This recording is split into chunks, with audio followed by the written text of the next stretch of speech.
You finally found the perfect two-bedroom, signed the lease with your new roommate, and now the property manager needs one last thing before handing over the keys: proof of renter's insurance. At this point, you're already splitting the rent, the internet, and the electric bill. It feels completely logical to buy one renter's policy, put both names on it, and split the $20 premium to save a few bucks a month. But an insurance policy is a contract with a specific person, not a protective dome over the apartment. Being listed on the lease has absolutely no bearing on who the insurance company actually covers. A standard HO4 renter's policy strictly follows the names explicitly written on the declarations page. If you buy the policy in your name, it covers your laptop, your clothes, and your liability. Your roommate's belongings sit entirely outside that contract.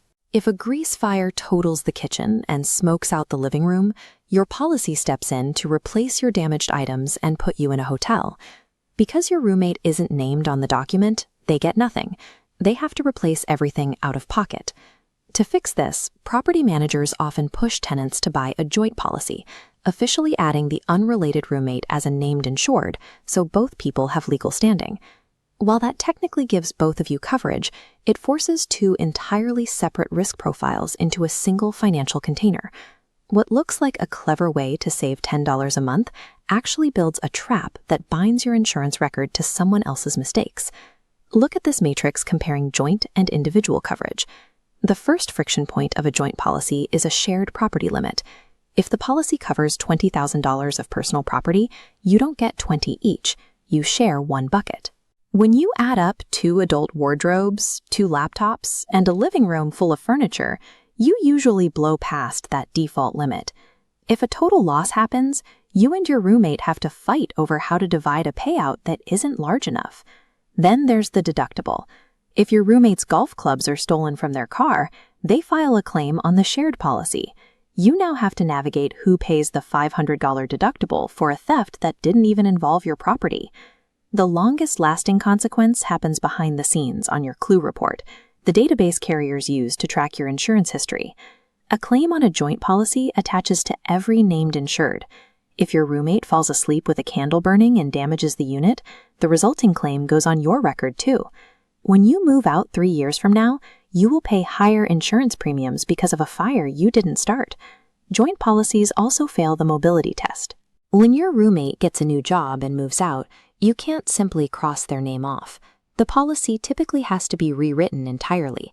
This constant cycle of rewriting coverage to match a revolving door of roommates causes young renters to end up with accidental lapses in coverage.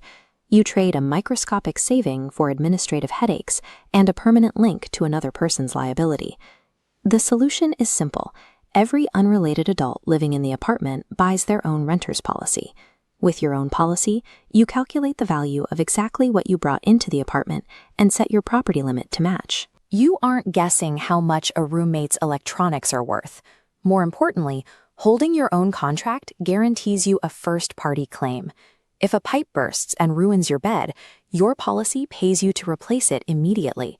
It doesn't wait to figure out if your roommate caused the leak. This introduces a mechanism called subrogation. If your roommate was negligent, say they overflowed the bathtub, your insurance carrier cuts you a check to replace your ruined belongings today. Then your carrier legally pursues your roommate to recoup the money. Subrogation insulates you from conflict. You don't have to hire a lawyer or personally take your roommate to small claims court to get reimbursed for your ruined stuff.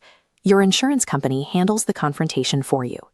Yes, this means you pay the full $15 to $30 a month for your own policy, instead of splitting the bill. Keeping control over your deductibles, securing your subrogation rights, and protecting your claims history is easily worth the cost of a couple cups of coffee. Keep in mind what that individual policy actually covers. A standard HO4 responds to everyday perils like fire, theft, vandalism, and sudden pipe bursts. It explicitly excludes large-scale natural disasters. Rising floodwaters and earth movement will trigger zero payout on a standard form. If you share a place in California, a standard policy will not replace your belongings or pay for a hotel if an earthquake makes your building unlivable. You have to buy a dedicated renter's earthquake policy. The same goes for the Southwest. Monsoon flash floods pushing water through a ground floor patio are entirely different from a burst pipe, and they require a separate flood policy. Just like the standard HO4, these regional disaster policies only cover the named insured. If you want earthquake or flood protection for your items, you have to purchase that specific policy in your own name. Relying on a roommate's coverage or a standard policy during a regional disaster leaves you completely exposed to the elements. Look at this decision tree. Only married spouses or long-term partners with combined finances should share a policy. In fact, many carriers actively block unrelated roommates from sharing a policy to prevent the disputes we've covered. If you are a college student, a young professional, or moving in with a friend, you strictly need your own individual policy. Once you have your own coverage, you still have to satisfy the property manager's lease requirements. They will ask for a certificate with your name on it. Most leases require you to list the landlord as an additional interest.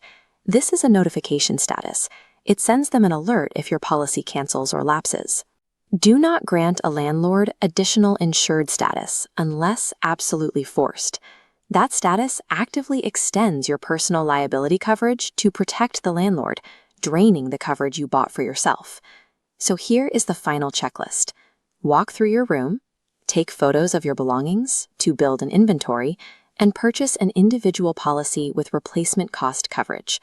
Your personal liability and your long-term insurance record must always remain strictly separated from the person you happen to split the utility bill with.